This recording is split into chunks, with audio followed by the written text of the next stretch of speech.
Welcome to USIP ISIP, a weekly podcast with Northern Lights Winery founder Doug Bell, exploring the experiences from leaders in business, social media, and family. Now here's this week's exceptional guest. Welcome to USIP ISIP. I'm Doug Bell, the host of the podcast, and I'm very fortunate to have Ben Stewart with me. Now, Ben is a entrepreneur of all entrepreneurs, really. You and your family have been so integral in the wine industry in BC for many, many years. You also live a political life, so you have multiple hats. You serve the people of your area very graciously. And of course, you're a great human being, and you've really supported the wine industry outside of your own vineyards over the last many years, actually. So I am incredibly fortunate to be able to talk to you today. Of course, we met several years ago, and you know my father very well in your political life. But I'm actually looking forward to learning a lot more about your family and what happened to you before you got involved in the wine industry and how this developed from a very young age. So I'm really excited to get in, and I just wanted to start to jump in right away. So maybe you could give us a little bit of the history of your family and how they immigrated to Canada and what they found. Sure. Well, we're very fortunate that our grandfather, his name was Richard John Stewart, and he immigrated to Canada in 1908. He was previously working for Lord Guinness in Dublin, and he was a horticulturist. And so he arrived looking for a brother, William, here in Kelowna, wasn't able to find him. And you can imagine arriving in Halifax, taking the train across the country and getting off in Vernon, which Vernon was, at the head of the lake. And so he got on the Aberdeen, which is one of the boats that used to ply Lake Okanagan, and came down the lake. And that's the only method of transportation in those days other than trails with, pack horse and things like that. So he ended up getting off in Kelowna, unable to find his brother. Nobody seemed to know exactly where he was. So he continued on with the Aberdeen. And as he got to the west side, which is just today, it's just across the lake, and it's only about maybe 20 minutes from downtown Kelowna by car. But he saw the Gallatley Nut Farm, which was a massive enterprise down on Gallatley Bay, just down the road from where I'm at. I can actually show you it from the balcony a little bit later. But anyways, he he got off in Peachland and hiked back up with his steamer trunk and David Gallatley. And I've heard this from his granddaughter, Fern Jean, who just passed. But Fern said to me, she said, my granddad said about Dick Stewart, he was one of the hardest working workers he ever had. But he anybody that could hike that steamer trunk from Peachland all the way to Gallatley Bay deserved to have a job. And surprisingly, Fern gave me copies of his old paychecks. And I'm surprised that at 1908 that he was making, like $25 in a week. And I'm thinking, wow, he must have been a hard worker. So our granddad did find his brother eventually. And his brother and him started a nursery business, which was more along the lines of what my grandfather had done back in Ireland, where he grew up. And Kelowna was settled by remittance people, a lot of people that were sent from the old country with money, but didn't really know much about farming. And that was really, in the early days, a lot of the limitations on farming here was water. And so my granddad leased land all over the place, and I know a few of the sites and know the ones that he owned. But he grew tree fruit. Well, actually, he grew vegetables, especially during the First World War. They were very big providers in that because, of course, that was a demand that Canada needed. And secondly, he grew fruit trees as well as ornamentals. And the fruit trees that he grew, he was so successful, he was selling trees down into the state of California, Washington, Oregon. And so my dad, born in 1926, and as a matter of fact, he was born today. He's passed a couple of years ago, Doug, but he would have been 96 today. And needless to say, he was born in Kelowna, along with his two brothers and sister. And they grew up on farms. And needless to say, my dad had, I mean, he grew up in it, went to university after he served in the Second World War, and took agriculture as well as commerce. But I always asked my dad, I said, Dad, how did you get into grapes? I mean, your dad was into tree fruits, and you had all these orchards. I mean, they literally had hundreds of acres. They had a massive operation. And there's many people that are here in the valley as a result of Stewart Brothers Nursery. And my dad's father grew up next to a fellow by the name of J.W. Hughes, and J.W.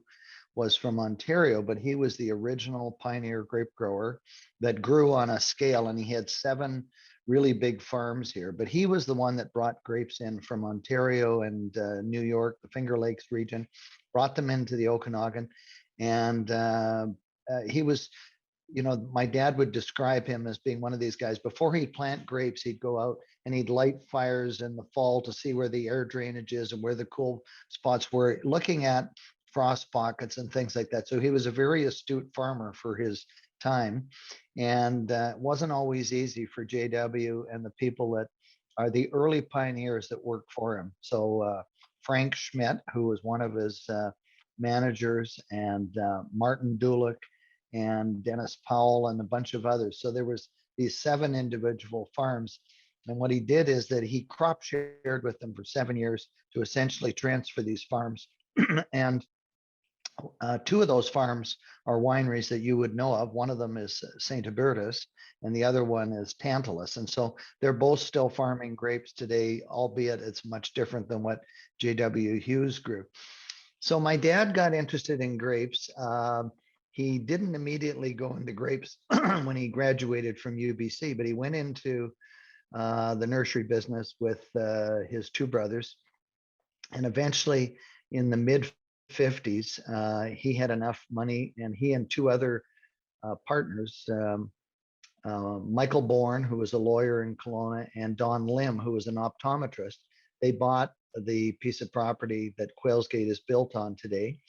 It was part of a quarter section that was owned by a fellow by the name of Moffat. And I never knew this fellow, but my dad bought it in 2 sections. Originally, the piece that's 62 acres on Lake Okanagan is the piece where his, he planted the first grapes. And that particular piece was about $9,000 in 1956. So not very much money. And the situation was that there was another piece that was about, probably close to 100 acres. It was across the road. And I think they wanted a similar amount of money. But anyways, they thought, well, there's no water. We didn't, and it had a bunch of trees on it. They had no interest. And my dad came back in 1961 and bought that from Moffat directly. And I don't know what he paid, but it was, Moffat said, the price had gone up because, the bridge had been built and all these things. And so needless to say, he bought the other piece of land. He subdivided the property so that there was a spring on the property. There was 2 springs. One of them fed the Allison Ranch homestead. That's where John and Susan Allison raised their family in 1873. And that's a log cabin that's still at Quails Gate. It's the only historical log cabin that is in the Okanagan that was built by a fellow by the name of James McDougall, who built this cabin. And that's where the Allisons had, I think they had 10 kids there. Water came from one of the springs called Sunnyside Brook. The situation is that they built a house here. My parents built the house that I live in today in 1963. It was a beautiful place, but we were out in the boondocks. And I say that meaning we didn't have a neighbor for a mile in either direction. And there was no water. I mean, there was water for the house because one of the springs on the property is the reason my dad subdivided it and took the spring in and attached it to the house to guarantee that there'd be water for this house. The spring's still there. It still operates, although we've hooked up to a domestic water system because there's been quite a bit of upstream development. But we still farm the maximum amount. So we had we started planting grapes here in 1961. And I mean, there's a lot of people that worked with us. A lot of the early people that came to the Okanagan. A fella, you might have heard of Andre's Electronics throughout British Columbia. It's owned by a fellow by the name of Andre Blonnier. Well, his dad, Marcel, worked for my dad in 1961, and he had a little one-room kind of shack, I guess, before he had married anybody. I mean, it was pretty rustic, and it's still our farm shed today. But anyways, it's our offices where he used to live.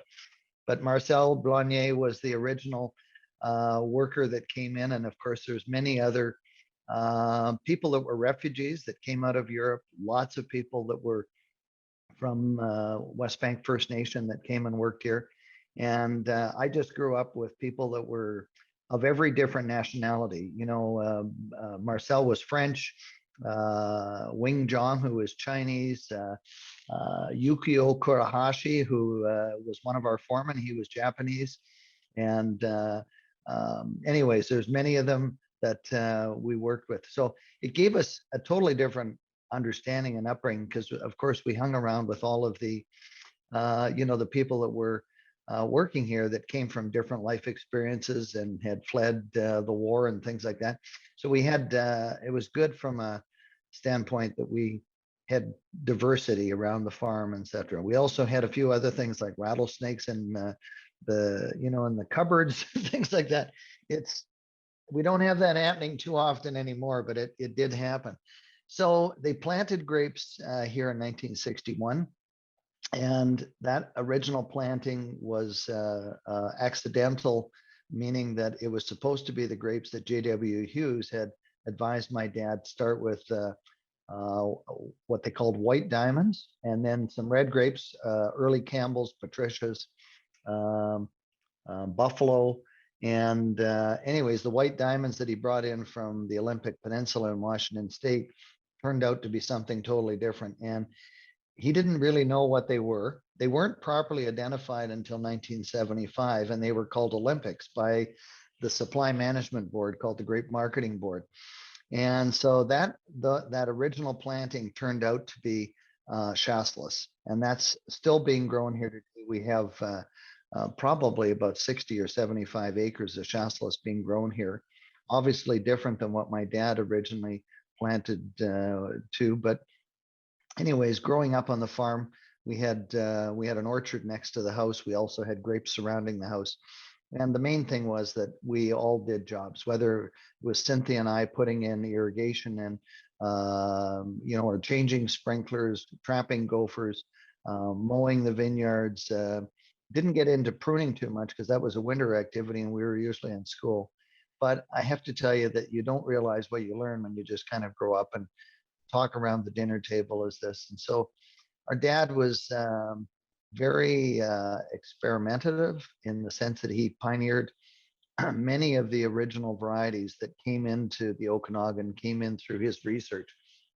And we still make Marcel Foch, which I know your dad was a big fan of. There was a block over, I think, in Lillooet that he used to buy or secure, and that's how we got talking about wine years ago. But so we still make some of the original plantings of Foch from 1963, and the Chasselas are still in production, but we're constantly upgrading. As a matter of fact, we're upgrading a planting right now that I did in 1980. And, I got into it, was kind of, I left and went into the financial services sector in 1975. Then I got hired by Citibank to run their office in Calgary. And my dad talked me into coming back and starting a winery, which I didn't know anything about wineries, but I knew that I liked wine. And I was only, I was pretty young, but in the banking business, we wanted to make certain we were, I don't know, sophisticated. So we'd order Peace Porter and things like that, the Germanic wines. And I guess that was good enough. But so I came back here and started running the vineyards in the late 70s. I really didn't know very much about what was going on. My dad was he guided me through all of the, day-to-day decisions and dealing with, payroll and, and even though I had run offices at Avco and Citibank, I had no clue as to what it was going to be like to run a farming business, which is really a cash business.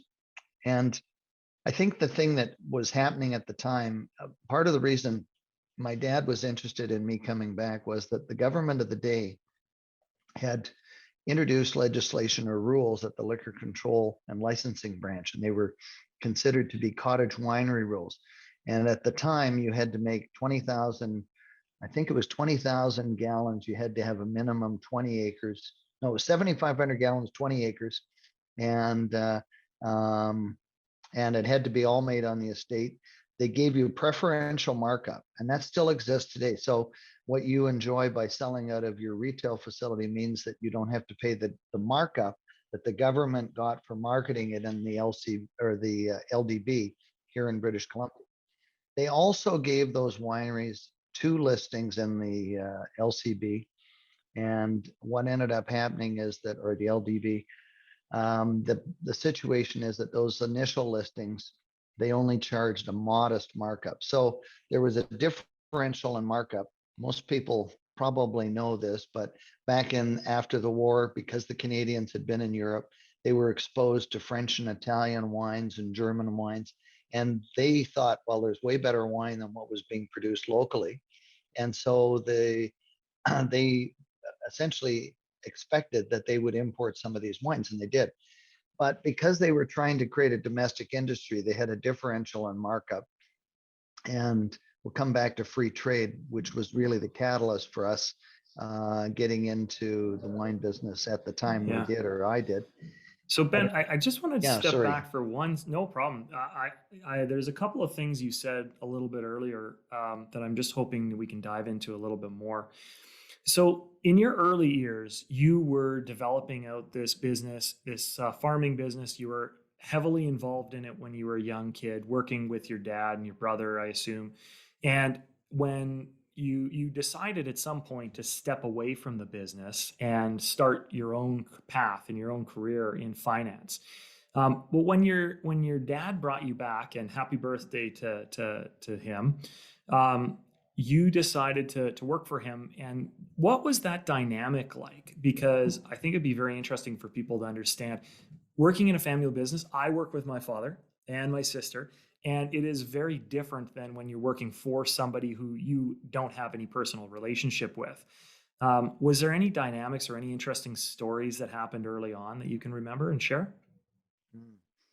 Well, initially, my dad, he knew everything, and I followed his advice to as close to a T as I could. Um, we developed, the industry was changing, and part of it was because the early wineries, the first cottage wineries, were on the scene, and that was Uniacke, Sumac Ridge, and Grey Monk, and then there was another one called Venatira and Oliver. Those were kind of the first forerunners. Oh, and actually, the first one was Chateau Trepanier, owned by Mary and John, and it sold to Bob Claremont, and it became Claremont Wines just after I arrived back here. But as one of the early people that guided me was the winery that we were working with. So they had hired some German winemakers, and they were influencing the way that the growers, which included some of the early pioneers I mentioned, the Dulicks and other people like that, to grow grapes differently than the way my dad did. I would say it's probably one of the things that my dad respectfully regrets about our relationship, because we had to change the way that he had been growing grapes, but he was growing grapes for a market that was totally different. It was red wine or red grapes and white grapes. That was it. And table grapes. And the more you could produce, the better. And tonnage was always king. So in 1981, I was taken around by a guy by the name of Frank Whitehead, who was all of the St. Michel wineries, St. Michel out of Victoria, and then they moved to Surrey, 1974. St. Michel Wines was really leading the country in establishing vinifera, mostly with Riesling, Bacchus, Optima, and Kerner. And there's a book that, this is the book that we were all given by, Practical Viticulture by D.P. Pongrazi. Yeah. Maybe Ben, if you can just tell the listeners a little bit about the differences between vinifera and what we had been growing in Canada for all those years, for those who aren't aware. So there's 3 different distinct kind of classifications of grapes. The earliest grapes, the native North American ones that I mentioned that J.W. Hughes was growing, They were Nebraska, like Concords for Welch's grape juice. They still exist today. There's a place for them, jams, jellies, things like that. Then in about 1870, the French vinifera vineyards were wiped out by phylloxera. And so they were looking for a way to resistance. And what they did is they took the native North American plants and they grafted the variety that they had been growing in France. And that's where the grafted vines came out of. So they would have signwood, which would be Rupestus something. That's the Nebraska type. And that's how vines got started. And then there's the vinifera, which we exclusively grow with the exception of about 12 or 15 acres of the old Marechal Foch that our dad started with. So those So are the two. Marechal Foch would be like the Lebresque, and then if you're talking about like Pinot Gris and Merlots and Chardonnays and Cabernets, they would be traditionally in the vinifera variety. Is that right? Yeah, those are all vinifera. And even under VQA, Marechal Foch, as well as a number of other French hybrids. So they're bred. So they did two things. They grafted and then they did breeding. And so Foch is a gold Riesling with Kuhlmann 55 as the selection number. These are just breeding numbers at a research station somewhere. And it turned out to be very concentrated, small berry, very sweet.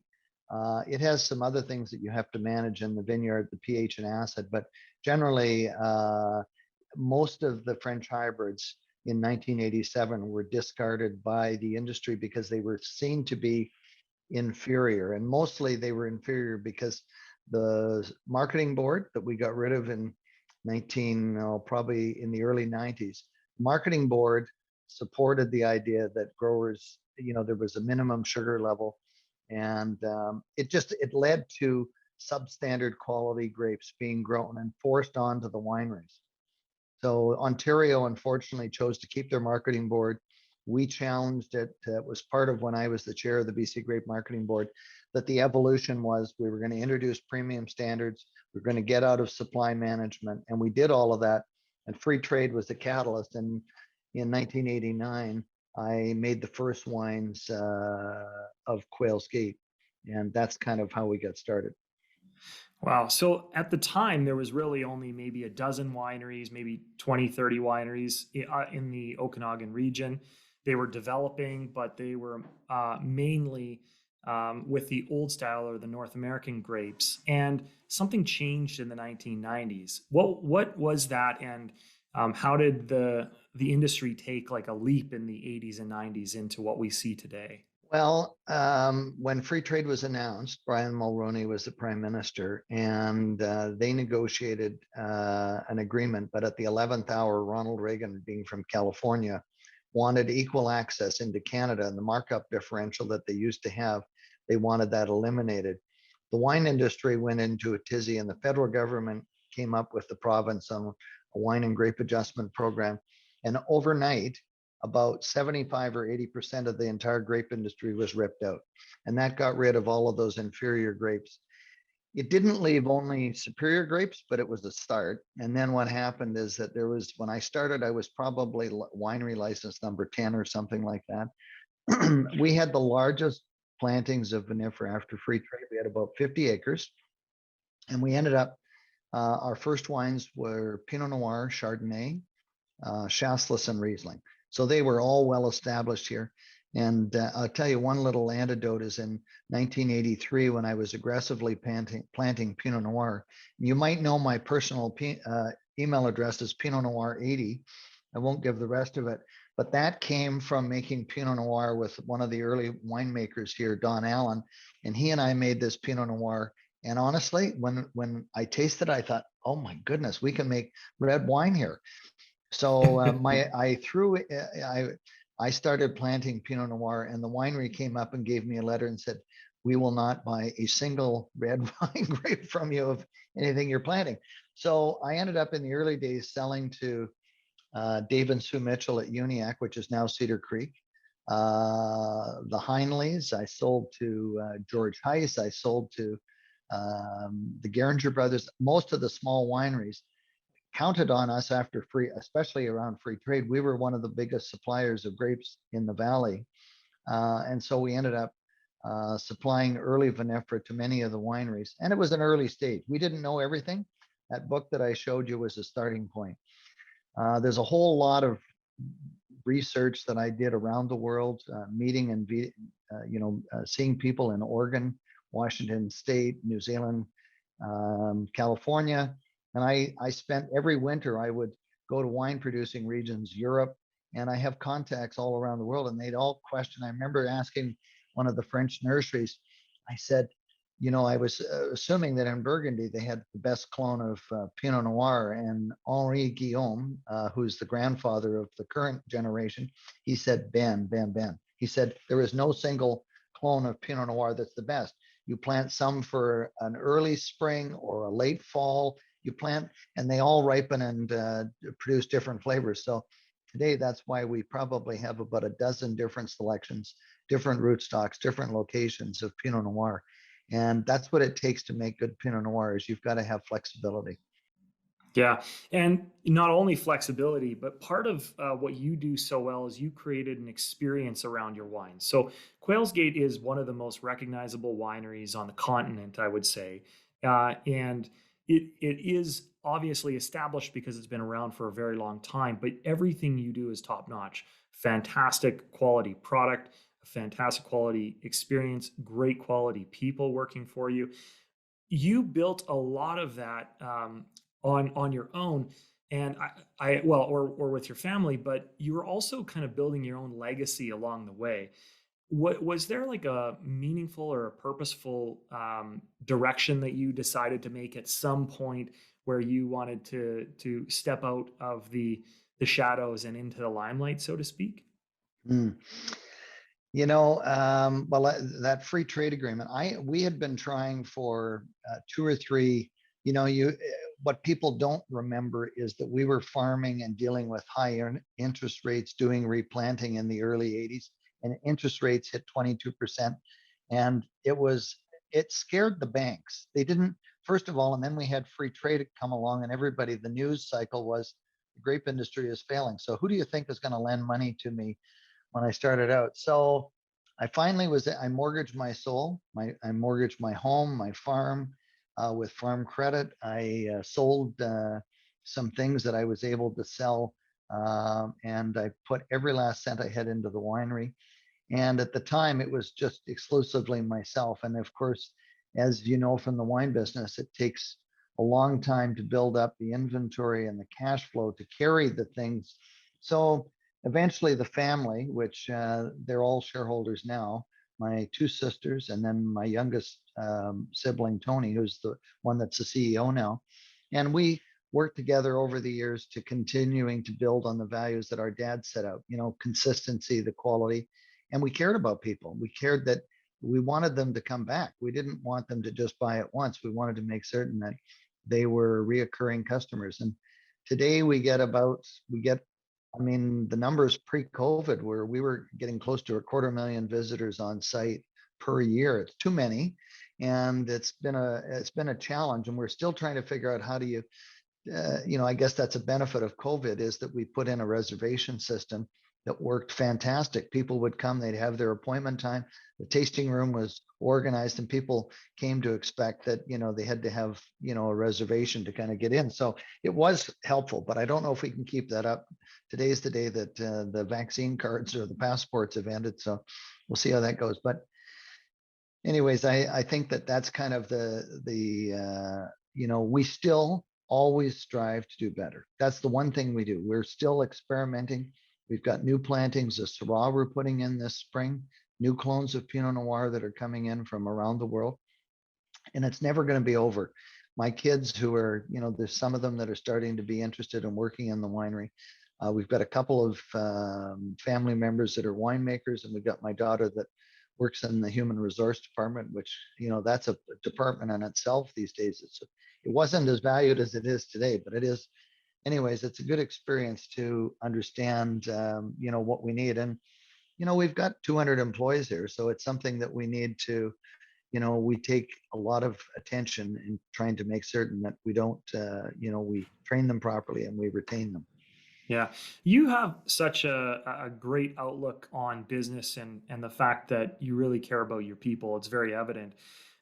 One of the things or misconceptions I believe that many people have about the wine industry is it's all about the glory and it's all about bringing kind of this upper echelon level of experience to people's lives. They don't see the work that comes behind it. I remember last year you were up visiting our winery or visiting Prince George, and I was able to see you at our winery for a few moments.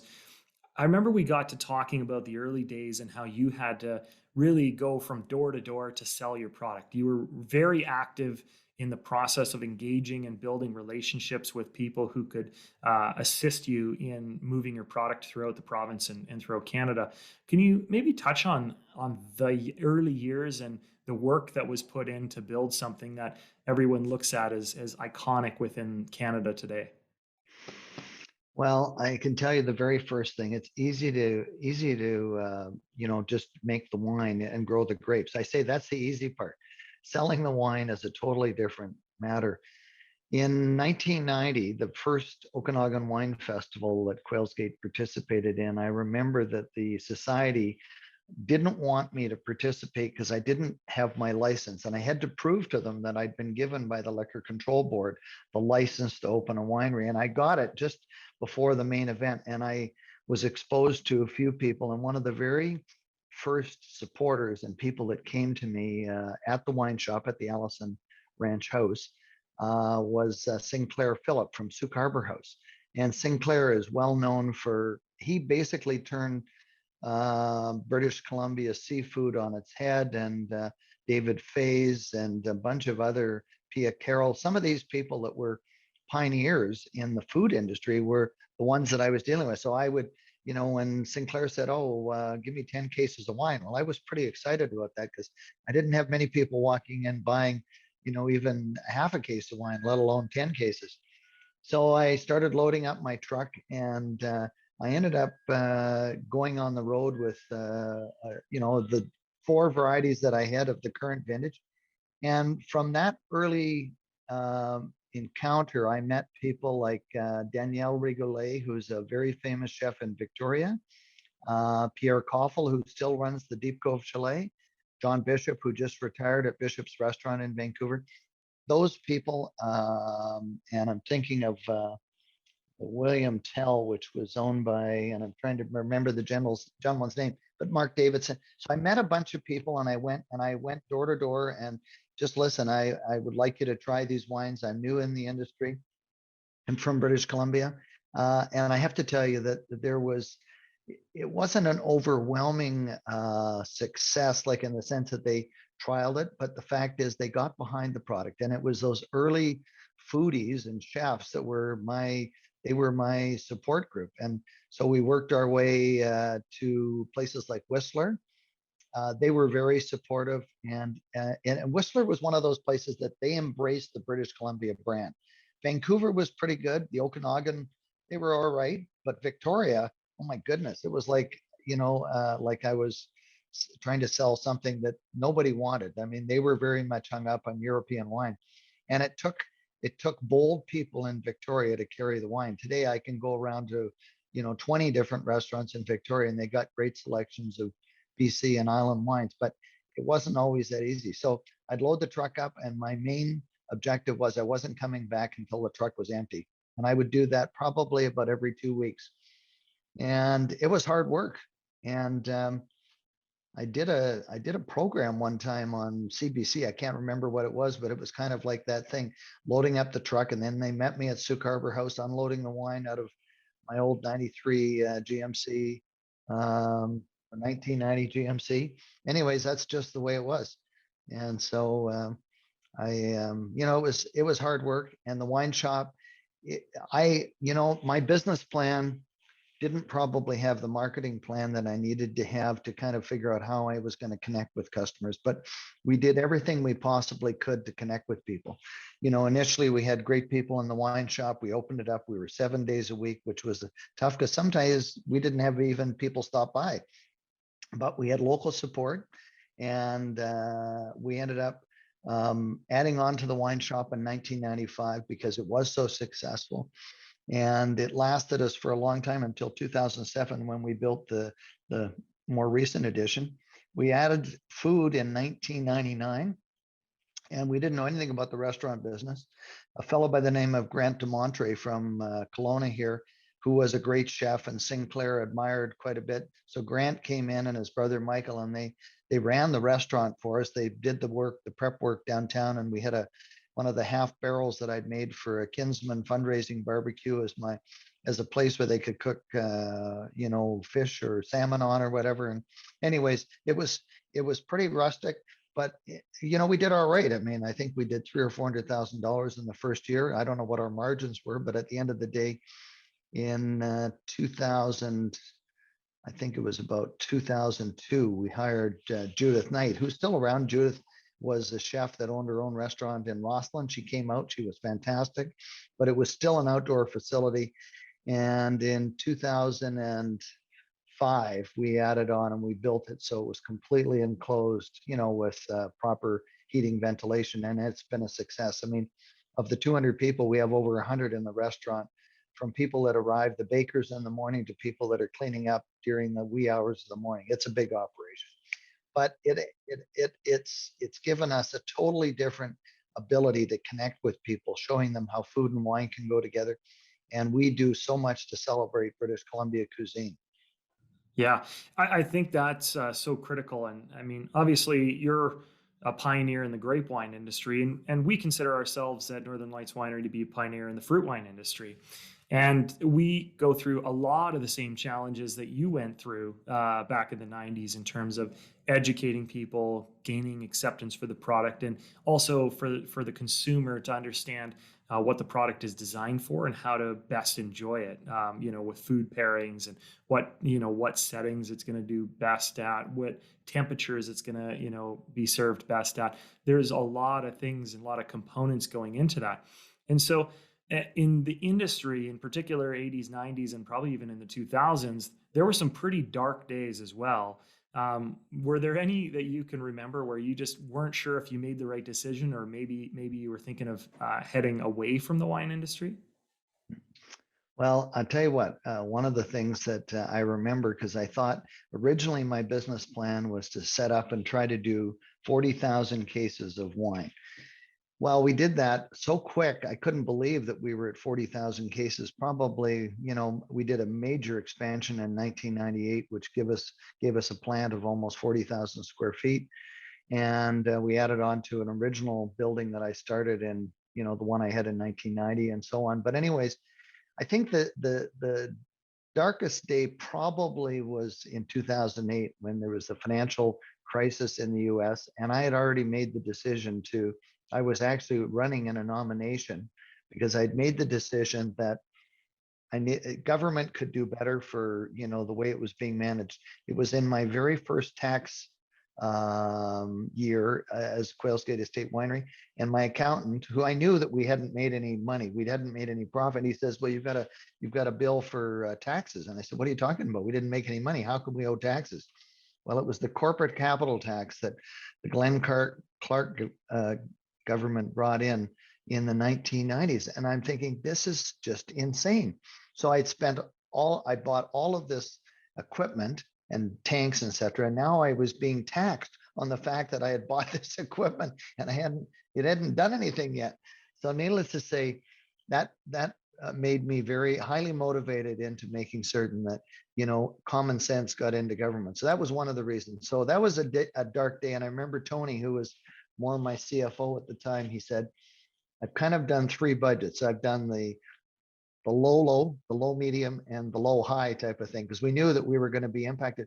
People just stopped coming to the wine shop, the restaurant. I mean, it was a terrible time, probably as bad as COVID. But anyways, I have to say that it was one of those things where we got through it, and believe it or not, we were successful for two reasons. One was that my brother was incredibly conservative at his budgeting. Secondly, we had the Olympics come along, and people wanted more wine during the Olympics. And I got elected in 2009, and we had the Olympics, and the Olympics saved our bacon. because we still weren't out of the '08 financial crisis. Lots of businesses, they couldn't get capital and things like that. So that was one of those dark days. But other than that, no, I generally am a fairly optimistic person, and as is our family. So I think we're still, every day is, I mean, we're investing a lot this year in capital to try to make certain we're not trying to keep up with the people that are, looking for a shiny asset that they can claim that they own. And we have several of those just on the road around us. But the people that are real workhorses that grow grapes and take care, etc. We're one of those families. Yeah, and in the wine industry, what we really find is that people like yourself are the best of the wineries, and they're the ones that are going to do very well for a long period of time because you need to reinvest in them. It's very difficult for some of these very large companies who have to produce numbers on every 90 days to appease their public shareholders, especially in the wine industry, because you really need to be thinking 3, 4, 5, 10 years down the road. And this is clearly what you did, and that's why you became so successful with your product and with your site. Um, Now thinking about where the wine industry is, because it has drastically changed over the last 20 years, and we're starting to finally see some recognition at the world level, but really BC doesn't export a tremendous amount yet. What do you think that the new generation and maybe your children are going to have to do to get this industry to the next level as we step into the next 15, 20 years? Well, I think that the challenge that the wine industry is going to face, I've realized because we've tried exporting and we do export, and we mostly export for a certain amount of prestige, if you want to call it. Like the Wine Spectator won't review your wines unless they're sold in the US. So that's kind of, so we do it because of that. We participate around the globe in the international Chardonnay competition and Pinot Noir. We win awards and we win top awards and have been recognized, fortunately, for that. But I think that one of the things that we have to continue to improve in our quality as an industry, we have to raise the bar. And I say that there's lots of competition, but I think what we need to do is be a place like Burgundy or places that have a small amount of supply, because there's such a finite amount of land that can grow grapes here in Canada, let alone British Columbia. And I think that what we have to do is we've got to find the following where people think, oh my goodness, this is a place we've got to get to their wines and come here because they want us rather than us trying to force it on them. When I was in England in 1992 trying to sell wines, I mean, they're telling me £3.99. Well, that's about $6 or $7. That's less than what we were selling here. And you had all the other costs of doing that. So the export market I think that the export markets will come to us because we continue to impress. There's so many good wineries and so many good winemakers, and I think people around the world, like that are in, wanting to be in the wine business, are actively coming here, and they want to make a mark in a place that's new in an emerging area. And that might have been Australia 25, 30 years ago. New Zealand has been a big part of it, Oregon, but and they've done really well. Don't get me wrong, but I think the thing about it is what's the next new, Oregon or New Zealand? And I think that that's where British Columbia and even Ontario, for that matter, they make some great wines, but very different than British Columbia. And I think you're so really focusing on inner quality and making sure that people recognize us for very specific reasons as they move across the globe. Partly, though, we're also seeing pretty significant changes in the consumer and what they're demanding from a product standpoint. We're seeing consumers really, especially younger ones, are drinking less. They're drinking a lot of sweeter products. They are also really interested in new styles, rosés, sparkling products, new vessels. What are you seeing on your end? Do you think that there's like specific ways that the industry can stay relevant while also staying modern? Yeah, I'm going to hold up. This is a chunk of a barrel that I got in France, probably in about the mid 90s when I was first importing barrels from the cooperages in France. It's a very important part of our program when we're making Chenin Blanc or Chardonnay, Pinot Noir, and all of our reds. We use we use hundreds of different brands and wood or forest, Nevers, Allier, Vosges. They're different forests. Anyways, they're like appellations when it comes to the wine.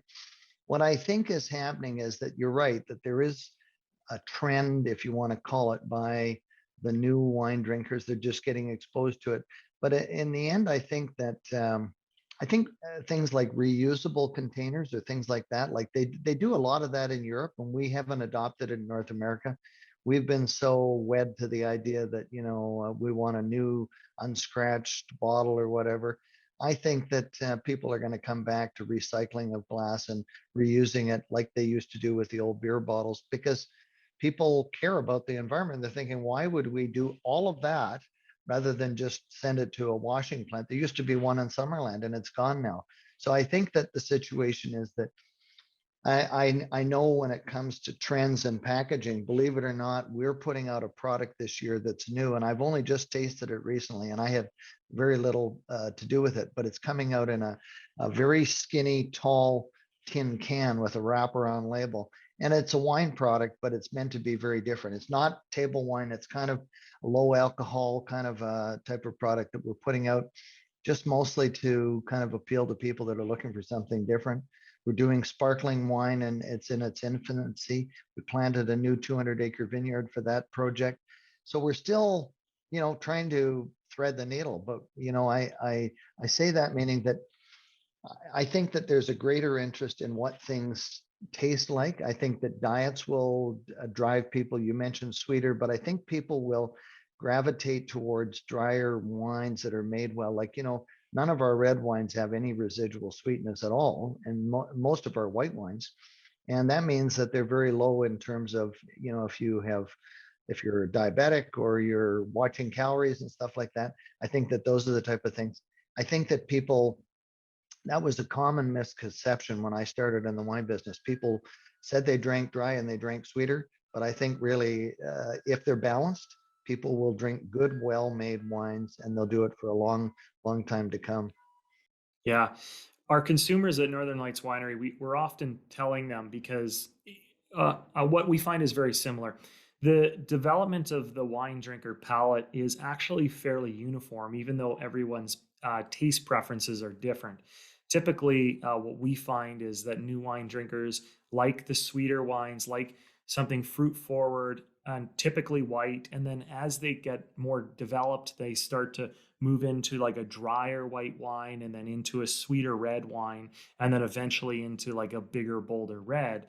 And we find that it's really nice for our particular wines because we sit there at the very entry level point where people are just getting introduced to wines for the first time. And I think one of the interesting things about the BC wine industry is that everyone is so supportive of each other. It doesn't really appear to be an industry where they feel like they're competing. All they're competing with is imported wines. They're really trying to get people in the province to drink more BC wines. And if they do, then everyone wins.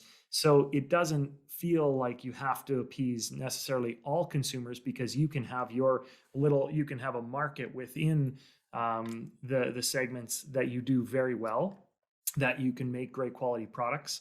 And then from there, the consumers are going to find you alongside their journey. And sometimes they will move on to another winery, but that's okay as long as they are, supporting the BC wine industry. I think that a lot of the new marketing trends, and I see it especially in beer and coolers and ciders, there's so many brands out there. It's difficult to distinguish yourself from one another, and the marketing is super competitive. But I do think that you're right. Consumers come in all shapes and sizes. They drink all different, sweet, dry, fizzy, and is there, we a few years ago we introduced rosé wine, and I think we were a bit skeptical. all of a sudden we've got a wine that's almost our best selling wine that we can't keep on the shelves. And I'm thinking, holy cow, how did this happen? Anyways, there are trends like that. And I personally love rosé. So I'm one of those converts. And even though I love great Pinot Noir and other great wines, you know, I mean, I always look for value too. So when it comes to even our wines, I'm critical of, I think, the prices not delivering the value that consumers, and that's always one of the things that I've tried to instill on all of our staff, is to make certain that we're consistent, the quality's there, and there's always great value. And great value comes in flavor delivery and intensity and stuff like that. Doesn't mean it's the cheapest in the liquor store, but no, I keep my eye on it pretty closely, and I do taste a lot of wine from around the world just to kind of see what other people are doing. So, but anyways, it's all I can tell you is it's going to continue to evolve. Oh, for sure it will. And that's incredible that you are so open minded to be able to develop your palate and change as the consumers change and see why they are changing. And also to understand that. That one consumer's preference or your personal preference may change from consumer to consumer. And therefore, when people are trying your wines, sometimes we're building them for us and sometimes we're building them for somebody else. And we have to understand what it is they're looking for. So that's incredible. Now, is there any future developments or exciting new things coming to Quails Gate that you're able to share with us? Well, I kind of did share that we've got this new facility that hasn't yet been built. We're in the design stages of the facility, but it's going to make sparkling wine. It will make table wine as well. At Quails Gate, we have a capacity limit. So we're trying to add thoughtfully and make certain that it's respectful. We're not interested in being the biggest or bigger than so and so. We want to make certain that it's sized right. We'd like to think that we could have another restaurant on the other side of Lake Okanagan. And so this site is an original site that our grandfather purchased back in the 1940s. And as a matter of fact, both my grandparents are buried on site, as is my dad and his brother. And so it's kind of, we've got quite an attachment to the site. And my dad, who was very excited when we invested in it. And it's not an easy site to farm. It's not easy because its elevation is about the same as Quails Gate, but the aspect is a little bit more northwesterly than this site that's very favorable. And so we're using it to maybe do some different things and probably a totally different flavor profile of wines that'll come off there. Chenin Blanc, uh, Gamma Ray, which is a variety that most people don't know what it is. But anyways, one of our winemakers convinced me to plant it, and we've got quite a bit of Chenin, Chard, and Pinot Noir planted there, but mostly more for the sparkling wine program, Pinot Meunier. So those are all part of our kind of new project. I think one of the things that we hope to do one day, we're big supporters of local farmers. And I mean, you can pretty well put a pin on the map and draw 100-mile. And we really try to live the 100-mile diet with Chef Roger Sleeman, who's been with us for over 20 years now. And his chief executive chef, Adam. And they're an amazing team. And I am, one of the things that I'd like to see us do at the new site is I'd like to see us develop culinary and viticultural and winemaking expertise in-house. So I've been working with UBC Okanagan as well as Okanagan College to develop more of a co-op set of programs where we do a bit of farming for the restaurant on site, not to be our main supply, but to make certain that they appreciate what it's like to grow good fruits and veggies for the restaurant and to appreciate the steps that it takes to make these things different. And they are more flavorful grown in this climate than they are down to the south in Washington State and California because it's too hot for them. And I know that it's still cool enough up here that, it's not like a slam dunk just with a little bit of climate change that we're getting things riper than we used to. It's every vintage is still, it's a race to the finish line. Oh, absolutely. Well, it's incredible how thoughtful you are about everything that you do. Your family has been a big influence on the province of BC and the wine industry. You have really been an inspiration and a mentor to very many people, and I really appreciate it. I know that most of our listeners have already visited Quails Gate, but if you haven't, I highly encourage you to do so. Now, Ben, if they want to catch up with you, is there a social media profile that you direct people towards to learn more about you and follow what you're doing? That's a good point. You know what? I am on social media, probably more around politics than the winery because Quails Gate has a very active social media site. But I am on Twitter, Facebook, as well as Instagram. And I probably should be doing more of that. But unfortunately, as a politician, I spend more of my time debating bills and legislation and trying to get government to, being that we're not government, like when your dad was in politics with me, and I have to say that we did a lot of things that I still today am so proud of. But at the end of the day, try to make certain that the government can see things the way that I think that they should see things. So, anyways, that's where I'm easily found that way. And of course, I have a very public website with my MLA office. But if you contact Quailsgate at just the info at quailsgate.com, you'll find me. And I'm happy to answer any questions. I'm happy to meet people if they're coming down here from, anywhere in the province or other parts of your listening audience, etc. Ask for me at the front desk. They'll find me. I've only got one cell phone number and probably about a half a dozen email accounts, which is too many, but that's just part of politics and being in a business that I own and stuff like that. But anyways, no, I'd love to hear from people and looking forward to the summertime. I mean, it's already busy. I was by the winery today and, they've got, parking lot isn't full, but it's a lot of people are there. Well, thank you so much. We'll link some of your social media profiles in our comments below. And also, I just really want to thank you again, Ben, for joining us. This has been a great conversation. So this is USIP iSip. I'm Doug Bell, the host, and I can't wait to see you all next time. Cheers. Thank you for listening to USIP iSip. Please hit the 5-star rating and leave us a review. If you'd like to learn more about Northern Lights Winery, text us at 604-670-4046 or visit us on social media at Northern Lights Winery.